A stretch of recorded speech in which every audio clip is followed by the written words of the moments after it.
Explain like I'm five. Why is razor wire installed in loops on top of a fence? Wouldn't it be more economical to install it in straight lines? I am sure there is a good reason, but searching for it turns up nothing. The basic idea is that people initially deployed it in straight lines, but in WWI, the explosions, weapons, and bombardments resulted in most of the wire becoming a tangled mess. The surprising result is that people quickly learned that a tangled mess of barbed and/or razor wire is even better at stopping people than straight wire. So they started coiling the wire during the war and eventually mass-produced the product we now call concertina wire, which is like a death slinky. Yes, you're right, it's more expensive because you need more than just straight wire. But the goal isn't to save money, it's to stop people from getting through your wire, and the coiled wire is simply a really good deterrent. To add, many would think that you're safe to drive your tank across concertina wire. Don't, if you want to keep your drivetrain intact. Seems to me a straight line would be easier to defeat just by draping your jacket over it while you climb over. A loop makes an impenetrable mess. The coiled wire can also be defeated with thick rugs carpets. The coils don't bear weight well because they're loose loops. If you climb it, you'll pull it in and get entangled. Straight lines are quite easy to climb over, but add something like a thick jacket or a carpet over it, and you can, with relative ease, get over it. Loops extend out away from the fence, making it harder to cross. You can do that with straight wire in a Y shape too, but less efficiently. Coils with multiple connected strands will not easily collapse, and there is not a single straight line that can, for example, hold up a carpet. So getting over them is harder. Any razor wire on a fence is to make climbing over it harder. If you just want to stop someone who is honest from going somewhere they should not by mistake, the razor wire is not required. The comments are interesting and provide a historical context for the use of razor wire in loops. It's fascinating to learn about the development of concertina wire during WWI and how it became a highly effective deterrent.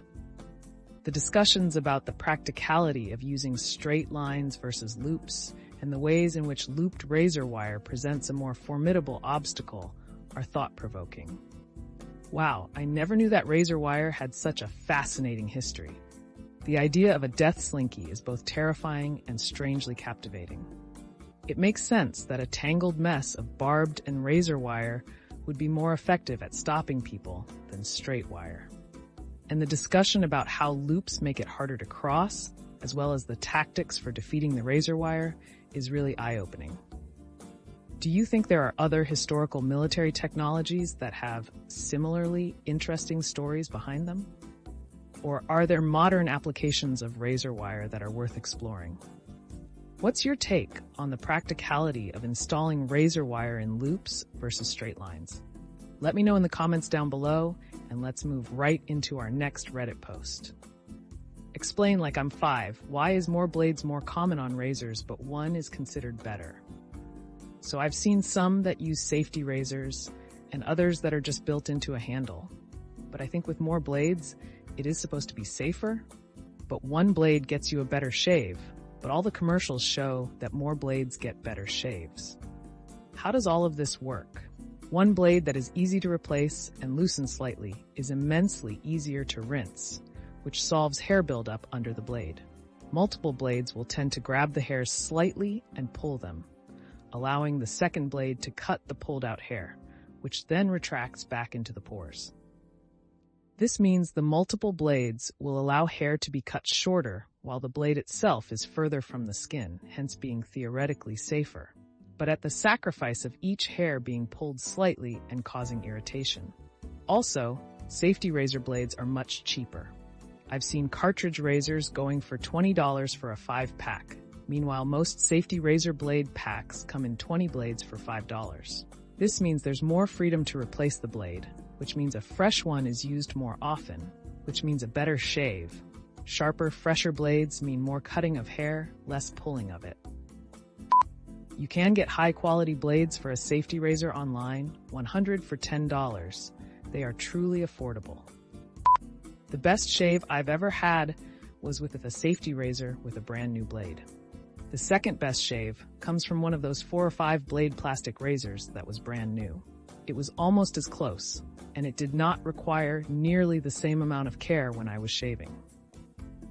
You are much less likely to cut yourself with one of those. In either case, as the blades start to get dull, the quality of the shave decreases. But the plastic 5-blade razors cost like $10 a piece, while the single blade in the safety razor costs like $10. 10. Yeah.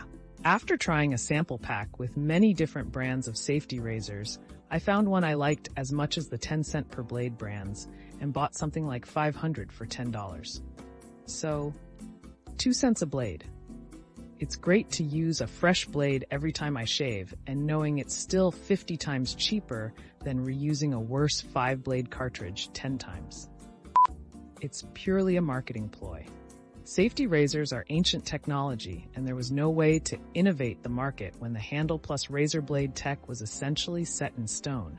Razor companies convinced consumers that more blades are better because they contact more surface area and thus allegedly reduce razor burn. Not true. And the companies kept increasing blade counts as their market shares stagnated, and they needed an excuse to increase prices. Ironically, more blades means the blades are all very close together and jam very easily with hair. In the end, safety razors are much better, cheaper, and completely safe. I know this. I saw this in The Economist a very long time ago, and the title of that small article was, "You're Getting a Fifth Blade, Whether You Want It or Not."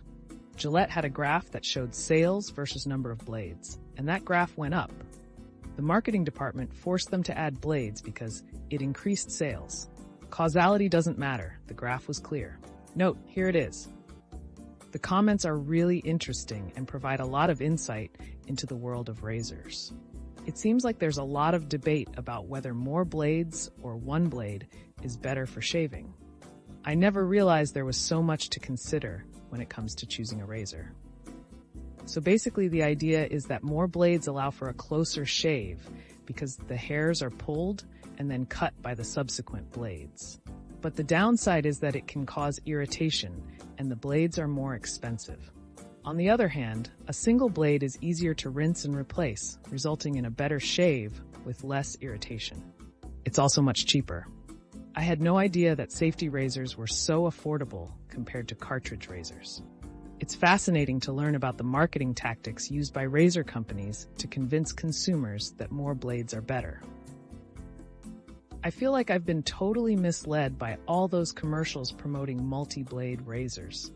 Can you believe all the effort and thought that goes into something as simple as choosing a razor? It's crazy. Do you think you'll reconsider the type of razor you use now that you know all this? Let me know in the comments down below, and let's move right into our next Reddit post. Explain like I'm 5. The idea in physics that information cannot be destroyed. Kurzgesagt has a video about how, according to our understanding of physics, information cannot be destroyed. It's in this video here.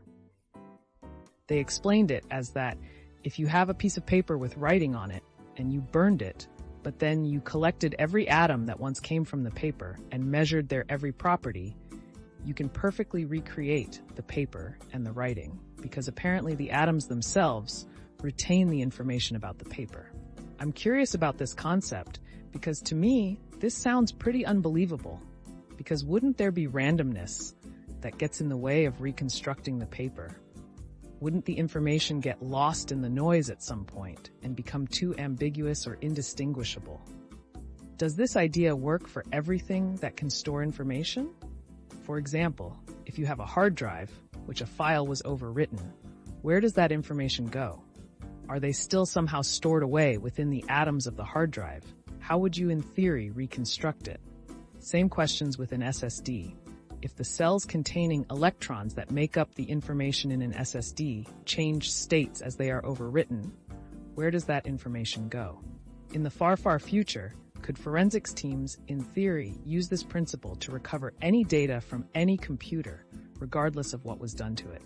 There may be randomness in the way the paper burned, but when physics says information, that includes the path every atom took and every reaction that happened along the way.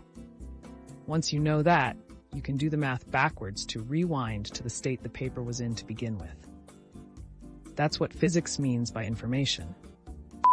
So, if you weren't keeping track of what every atom of the paper and the ink was doing from the instant it started burning, you wouldn't be able to reconstruct it.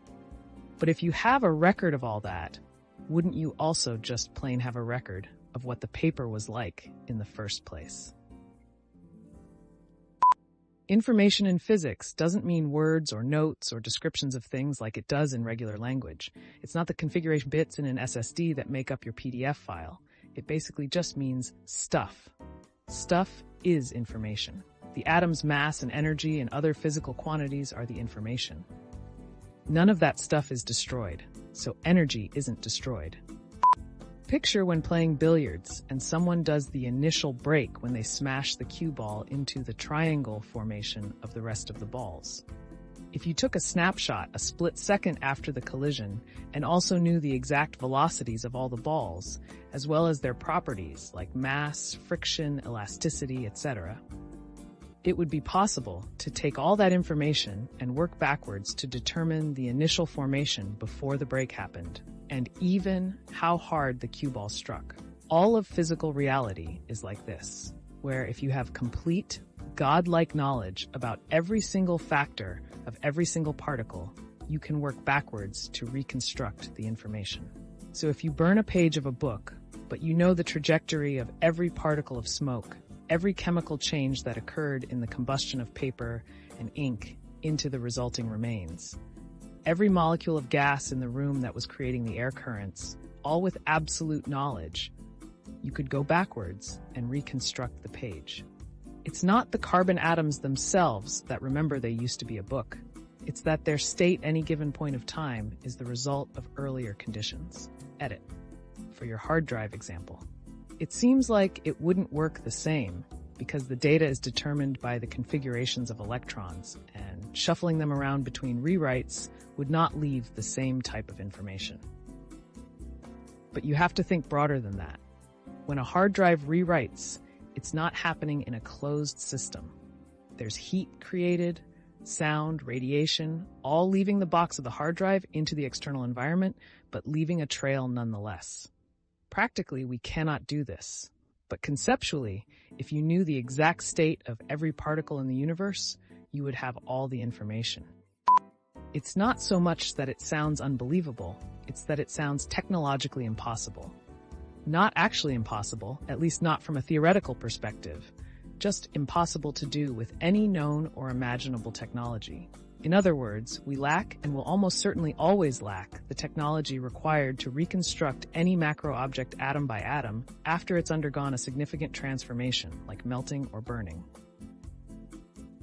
In theory, all the information still exists. It's just transformed and almost certainly dissipated throughout the local environment, so that to us, it is indistinguishable from noise. Take the rewriting of an SSD, for example.